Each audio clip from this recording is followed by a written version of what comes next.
So one of the question I always get is, will Bitcoin replace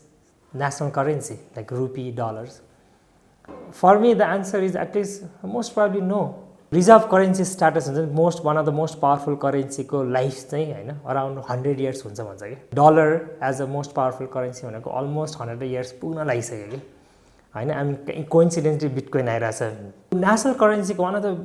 very interesting aspect of national currency के छ भने the government let the currency inflate.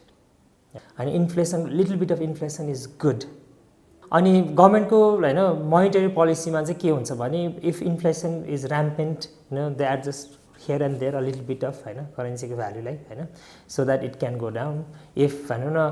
If भनौँ डिफ्लेसनरी साइकलमा जान खोजिरहेको छ भने हैन they try to increase inflation हैन as printing little bit more money त्यो गरेर हैन अनि भनौँ न इकोनोमीलाई ब्यालेन्समा राखिरहेको हुन्छ हैन अनि सब तर बिटकोइन आयो बिटकोइन चाहिँ it's deflationary currency first of all that means यसको भ्याल्यु भन्न प्राइसको value would only go up because there is a limited quantity like 21 million bitcoins अनि सो गभर्नमेन्टलाई त्यो इकोनोमिक पोलिसीहरू इम्प्लिमेन्ट गर्न एकदम गाह्रो हुन्छ if bitcoin becomes a national currency तर आई मिन के चाहिँ बिटकोइन के चाहिँ हुनसक्छ भने बिटकोइन चाहिँ बेसिकली अहिले जुन चाहिँ एउटा गोल्ड स्ट्यान्डर्ड भन्ने आइरहेको छ नि त्यसमा चाहिँ अब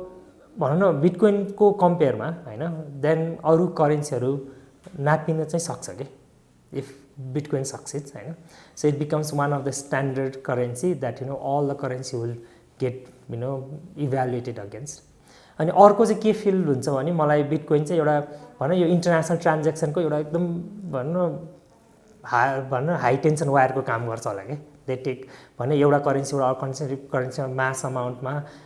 भनौँ कन्भर्ट गर्नु पर्यो भने हैन राइट नाउ अहिले लट अफ टाइम युएस डलरै युज हुन्छ आई थिङ्क बिटकोइन गर्न टेक द्याट सो अर्को चाहिँ के हुन्छ भने every currency now countries are going to cashless society cashless society भन्ने बित्तिकै now they have to start have a digital currency हैन एन्ड यु कान्ट लेट भने गभर्नमेन्ट करेन्सीहरूलाई प्राइभेट कम्पनीले कन्ट्रोल गरेर राख्न मिल्दैन which basically Visa Master card American Express does हैन that's how the cashless society is being enable हैन and they charge 3% up to in every transaction हैन भनौँ 1 रुपियाँ ट्रान्ज्याक्सन गर्दै गर्दैन उनीहरूले हैन बिकज इट्स टु एक्सपेन्सिभ किनभने 30 सेन्ट्स त उनीहरूको लाइक मिनिमम चार्जै हुन्छ सो त्यसलाई सबै गभर्नमेन्टहरूले अब क्यासलेस सोसाइटी भनेपछि डिजिटल करेन्सी आफ्नै लोकल करेन्सी नै डिजिटल फर्ममा गरेपछि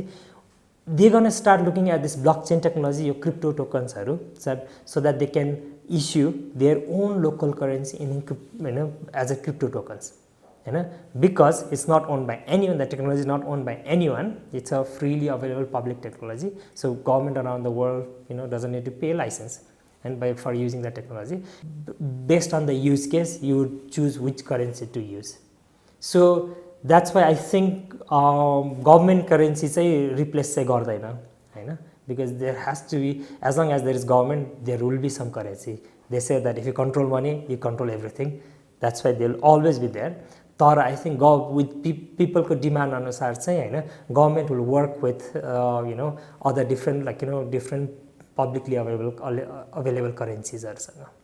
Thank you.